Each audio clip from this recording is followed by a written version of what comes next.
Hello दोस्तों, एक बार फिर हम अपने YouTube चैनल ड्रीम्स एकेडमी में आप सभी का स्वागत करते हैं। उसमें थोड़ा कंटेंट रुक गया था और वो वीडियोज़ जो थी लंबी हो जा रही थी, इसलिए मैंने सोचा कि आपके लिए आसान भी हो। उसमें से कुछ हिस्सा हटाकर अब हम इसे नए वीडियोज़ में सीखेंगे। Use of is to am to are to, जैसा कि मैंने लिखा भी है कि use of is to am to are to. आपके दिमाग में ज़रूर घूम रहा होगा कि कहाँ is to am to are to लगता है। तो जैसे आप अपने दोस्त से कहे यार मुझे पेपर देने जाना है, क्या देने जाना है, पेपर देने जाना है।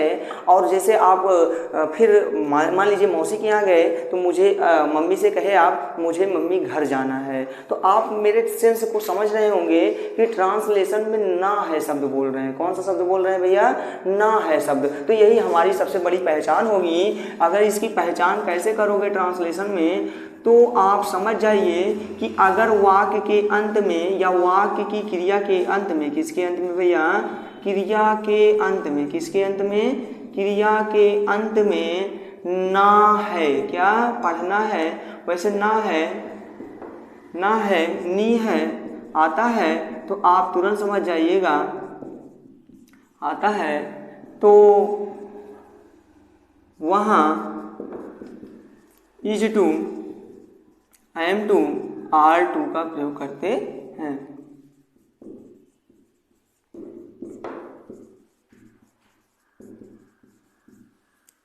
यह कर्ता द्वारा कार्य को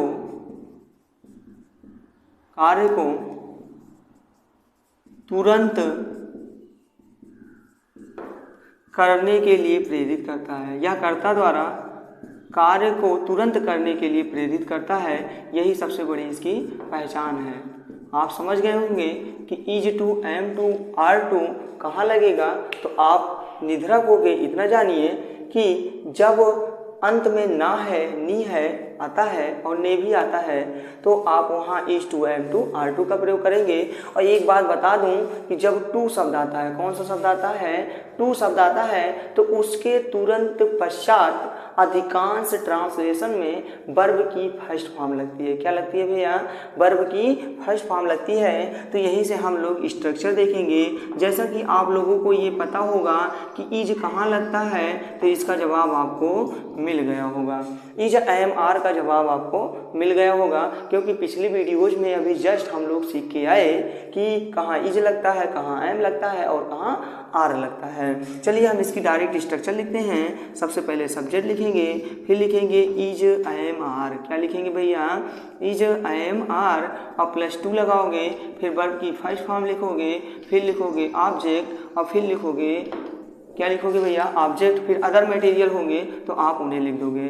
जैसे एक ट्रांसलेशन की चर्चा करते हैं, जैसे राम को सुल्तानपुर जाना है, ये दबाव को भी दिखाता है। क्या दिखाता है भैया? यह ट्रांसलेशन दबाव को दिखाता है। अगर वो वहाँ नहीं जाएगा ना तो पीटा जाएगा वो किसी के द्वारा, ऐसी मजबूरी दिखाई देती है इसमें। राम को सुल्तानपुर जाना है, बेचारा वो उदास है, इसलिए मुझे कहना पड़ा कि राम को सुल्तानपुर जाना है।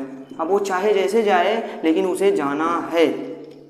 बहुत लोग इसमें ये भी बताते हैं कि जहाँ पर पढ़ेगा या पढ़ता है, पढ़ती है, उसके लिए भी यहाँ पे इज टू लगा देते हैं।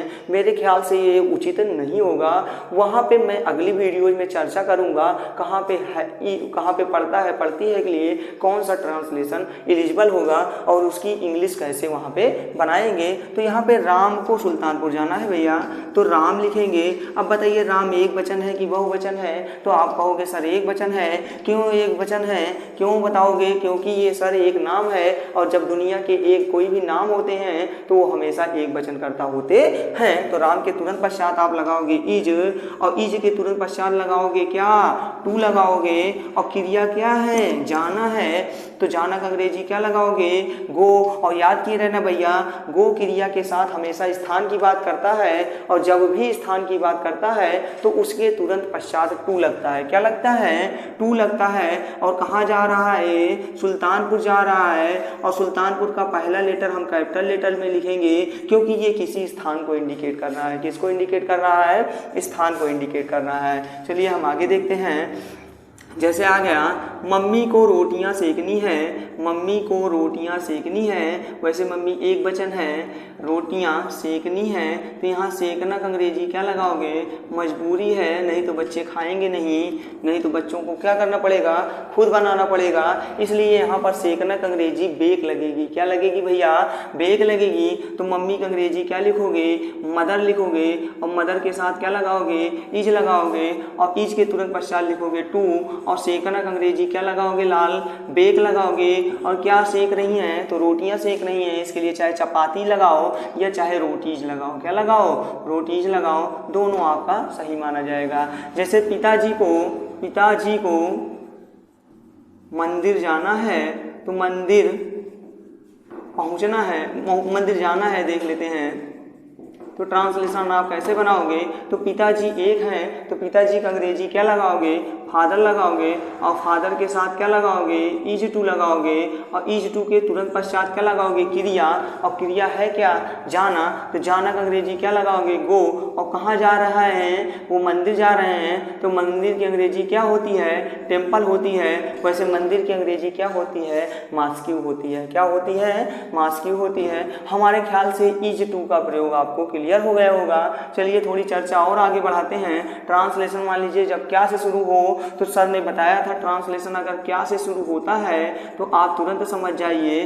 कि सर ने बताया था हेल्पिंग वर्ब को क्या आगे कर दो। तो जैसे आ गया कि राम क्या मुझे अखबार पढ़ना है, क्या मुझे अखबार पढ़ना है, तो आप क्या करोगे, क्या मुझे अखबार पढ़ना है, तो इसके लिए आप क्या करोगे, क्वेश्चन मार्क लगाओगे, और यहाँ पे क्या शब्द दिखाई दे रहा है कि नहीं, तो इस क्या के लिए आप क्या लगाओगे, इज आगे लगाओगे या एम आगे लगाओगे या आर आगे लगाओगे। ये क्लियर कौन करेगा कि इज लगेगा, एम लगेगा, आर लगेगा, ये क्लियर करेगा सब्जेक्ट। सब्जेक्ट पहचानने के लिए क्या होता है, तो वाक्य से प्रश्न करो, कौन किसे अखबार पढ़ना है। अगर सब्जेक्ट पहचानना है तो फिर से एक बार मैं बता दे रहा हूँ, वाक्य से आप करिए कौन या किसे का प्रश्न, किससे करिए, कौन या किसे का प्रश्न करोगे तो आपको जवाब मिल जाएगा।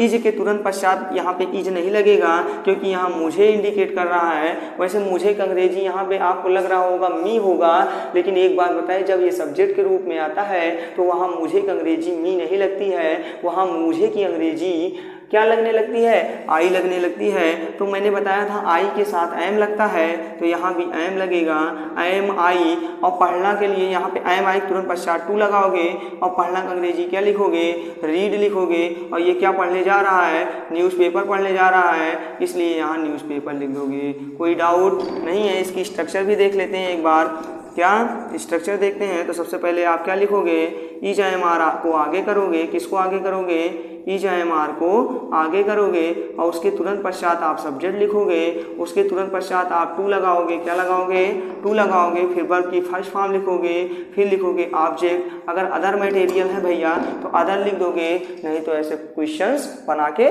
छोड़ दोगे। चलो देखते हैं, एक ट्रांसलेशन की और चर्चा कर लेते हैं। क्या उन्हें किताब खरीदनी है, क्या उन्हें किताब खरीदनी है, क्या उन्हें किताब खरीदनी है। तो आप क्या बनाओगे इसकी अंग्रेजी। हमारे ख्याल से ट्रांसलेशन तो समझ में आ गया होगा। अब यहाँ ये बताइए भैया, उन्हें आया है, उन्हें किसको इंडिकेट कर रहा है, एक लोग को बहुत लोग को, तो आप जवाब दोगे कि सर ये बहुत लोग को इंडिकेट कर रहा है, और तभी उन्हें की अंग्रेजी क्या लगाओगे, दे लगाओगे, क्या लगाओगे, दे लगाओगे। और आर दे बहुवचन को इंडिकेट कर रहा है, इसलिए इनके साथ क्या लगेगा, आर लगेगा, और आर के तुरंत पश्चात क्या लगेगा, दे लगेगा, और दे के तुरंत पश्चात सर ने बताया था क्या, टू लगाओगे, और टू के तुरंत पश्चात वर्ब की फर्स्ट फॉर्म लगाओगे, तो खरीदना का अंग्रेजी क्या लगाओगे, बाई लगाओगे, और बाई के तुरंत पश्चात क्या खरीदने के लिए वो गया है, तो आप तुरंत जवाब दोगे कि सर वो किताब खरीदने गया है, और पूछेंगे किताब की अंग्रेजी क्या होती है, तो आप तुरंत जवाब दोगे कि बुक होती है। और यहाँ पे क्वेश्चन मार्क का चिन्ह लगा था और ट्रांसलेशन क्या वाला था, इसलिए लास्ट में क्या लगेगा भैया, क्वेश्चन मार्क लगेगा। यहाँ तक हमारे विश्वास है कि आपको समझ में आ गया होगा। चलिए हम आगे और ट्रांसलेशन देखते हैं। आप सोच रहे होंगे कि क्यों वाला सर ट्रांसलेशन नहीं पढ़ा रहे हैं, बस तुरंत ही पढ़ाने वाले हैं भैया। चलिए देखते हैं।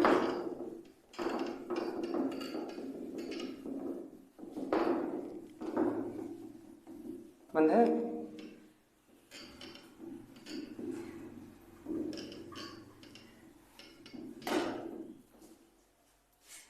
चलिए हम देखते हैं क्या वाले के लिए पहले कुछ शब्द जान लेते हैं। तो व्हाट माने होता है क्या, और वेयर मीन्स होता है कहाँ। आज सारे क्या वाले शब्द हम सीख लेते हैं। और हाउ माने होता है कैसे होता है।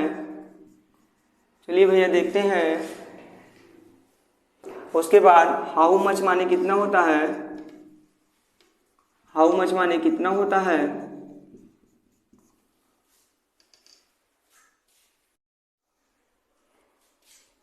चलिए हम WH टाइप वर्ड्स के बारे में सीख लेते हैं एक बार फिर। व्हाट मीन्स होता है क्या, अभी हम इसके बारे में सीखेंगे। एक बार बताए थे जकारवाचक ककारवाचक, तो जकारवाचक की ध्वनि बाद में चर्चा करेंगे, आज सिर्फ हम ककारवाचक की बात करेंगे भैया। चलिए देखते हैं। तो व्हाट मीन्स होता है क्या, और आगे वेयर माने होता है कहाँ, वेयर मीन्स क्या होता है कहाँ, और हाउ मीन्स होता है कैसे। हाउ मच माने होता है कितना कितनी कितने। तो जो हाउ मच होता है वो होता है लिक्विड पदार्थ के लिए प्रयोग किया जाता है, क्योंकि आप लिक्विड पदार्थ को गिन सकते हो, बिल्कुल नहीं गिन सकते हो। जैसे 1 पानी 2 पानी 3 पानी नहीं गिन सकते हो, तो इसलिए 1 दूध 2 दूध 3 दूध ऐसे कुछ नहीं गिन सकते हो। इसलिए कितना कितनी कितने की अंग्रेजी क्या लगाओगे आप, क्या, इसके लिए आप लिक्विड फॉर्म के लिए आप हाउ मच लगाओगे, और जिसको नंबरिंग में हो और जिसको आप गिन सकते हो उसके लिए आप क्या लगाओगे, हाउ मैनी। हाउ ऑफन माने कितनी बार। जैसे आपके पास ट्रांसलेशन आया तुम्हें कितनी बार चाय पीनी है, तुम्हें कितनी बार चाय पीनी है, तो अभी मैंने एक ट्रांसलेशन बताया था कितनी बार चाय पीनी है। तो देखिए यहाँ पे पीनी है शब्द आया है ना, आया है कि नहीं। तो ना है, नी है, ने है, ऐसे ट्रांसलेशन आते हैं। तो उसके लिए आप क्या लगाओगे, इज टू, एम टू और आर टू लगाओगे। तो ऐसे ट्रांसलेशन जब शब्द आ जाएं, क्या आ जाएं, क्या क्यों कैसे कहाँ शब्द आ जाएं, तो इसके लिए स्ट्रक्चर देख लो। तो सबसे पहले आप WH टाइप वर्ड लिखोगे। WH टाइप वर्ड के तुरंत पश्चात क्या लिखोगे आप, WH टाइप वर्ड के तुरंत पश्चात लिखोगे आप इज IMR लिखोगे। क्या लिखोगे भैया, इज IMR लिखोगे। फिर लिखोगे सब्जेक्ट लिखोगे, फिर उसके तुरंत पश्चात लिखोगे टू लिखोगे, फिर वर्ब की फर्स्ट फॉर्म लगाओगे, फिर उसके बाद लिखोगे ऑब्जेक्ट, और फिर लिखोगे अदर मटेरियल। क्या लिखोगे, अदर मटेरियल, और क्वेश्चन मार्क लगा दोगे। लेकिन याद किए रहना, जब कितनी के साथ कुछ भी जुड़ा हो तो उसकी अंग्रेजी साथ बनती है। तो कितनी बार चाय पियोगे, तो कितनी बार की अंग्रेजी मैंने बताया हाउ ऑफन होता है। तो ट्रांसलेशन शुरू होगा हाउ ऑफन से, हाउ ऑफन के तुरंत पश्चात लगेगा इज IMR। अब क्लियर कैसे करोगे, कहाँ इज IMR में क्या लगेगा, तो ये डिसाइड करेगा आपका सब्जेक्ट। तो सब्जेक्ट है तुम, तो तुम्हें का अंग्रेजी होता है यू, और यू बहुत लोग को इंडिकेट करता है, इसलिए वहाँ पे क्या लगेगा, आर लगेगा। तो how often are you drink. अब पीना का अंग्रेजी क्या लगाओगे, ड्रिंक लगाओगे। और यहाँ पे चाय इकट्ठे नहीं पी सकते हो, इसलिए चाय धीरे धीरे पियोगे, तो यहाँ पे टेक लगाओगे। क्या लगाओगे, टेक लगाओगे, और तुरंत पश्चात टी लगा दोगे। वैसे अगर सिपिंग करोगे तो सिप के लिए आप अंग्रेजी SIP लगा सकते हैं। जैसे एक ट्रांसलेशन और देख लेते हैं। जैसे कितने बच्चों को आज आना है, कितने बच्चों को आज आना है।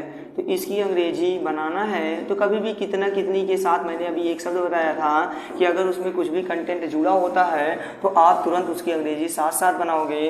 तो कितने बच्चों की अंग्रेजी बनेगी, हाउ मैनी बॉयज, क्योंकि बच्चों को गिन सकते हो, नंबर में होगा, इसलिए यहाँ पे हाउ मैनी बॉयज लगा। और आना है के लिए ना है नी है आया है, तो इज IMR लगेगा। तो हाउ मैनी बॉयज को इंडिकेट कर रहा है, इसलिए आर लगेगा। इसके तुरंत पश्चात टू लग जाएगा। और आना क्रिया की अंग्रेजी होता है कम, और कब इन्हें आना है, तो आज आना है, तो इसलिए इसकी अंग्रेजी क्या लिख दोगे भैया, टुडे लगा दोगे, और क्वेश्चन मार्क लगा दोगे। हमारे ख्याल से समझ में आ गया होगा। एक ट्रांसलेशन और देख लेते हैं। कितना दूध दूध वाले को देना है, कितना दूध वाले को देना है भैया। तो इसकी अंग्रेजी कैसे बनाओगे, तो सबसे पहले मैंने बताया था कंटेंट आपके पास क्या है, कंटेंट मीन सामग्री होता है। तो कितना दूध की अंग्रेजी होता है हाउ मच मिल्क, क्योंकि ये आप गिन नहीं सकते। लेकिन यहीं पे बेटा लीटर की बात कर दे, किसकी बात कर दे, लीटर की बात कर दे, तो तुरंत हाउ मैनी लगेगा। क्या लगेगा, हाउ मैनी लगेगा। और ये बताइए एक वचन को इंडिकेट भले कर रहा है, लेकिन दूध वाले जो है हाउ मच मिल्क कितना दूध तुम्हें, यहाँ पे एक शब्द जोड़ लीजिए, कितना दूध तुम्हें दूध वाले को देना है। तो यहाँ पे तुम्हें जो है वो बहुवचन को इंडिकेट कर रहा है, इसलिए आर लगेगा और यू लगेगा, यू के तुरंत पश्चात टू लगेगा। और देना क्रिया है, देना की अंग्रेजी क्या होती है, गिव होती है। और क्या दे रहे हो आप, मिल्क दे रहे हो। और किसे दे रहे हो, नहीं sorry, milk, how much milk एक बार हो गया है तो आप मिल्क दोबारा नहीं लगाओगे।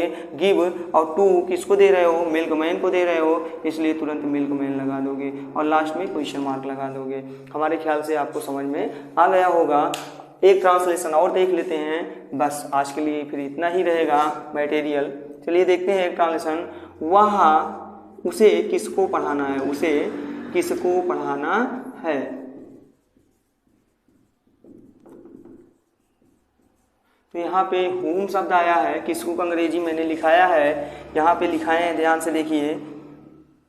whom माने किसे या किसको पढ़ाना है, तो whom आ जाएगा आगे और whom के तुरंत पश्चात लगेगा क्या, हेल्पिंग वर्ब। लेकिन हेल्पिंग वर्ब किसके अनुसार बदलेगा, उसे के अनुसार। तो उसे के अनुसार क्या इंडिकेट कर रहा है, उसे है एक वचन, इसलिए लगेगा इज।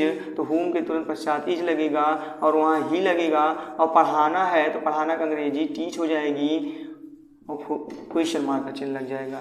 हमारे ख्याल से आपको ये वीडियोज़ अच्छी लगी होंगी और अगर आपको अच्छी लगती हैं वीडियोज़ तो आप इन वीडियोज़ को ज़रूर शेयर कीजिए। आज के लिए इतना ही और हम कल अगली वीडियोज़ में has to, have to, had to का भी प्रयोग सीखेंगे। धन्यवाद।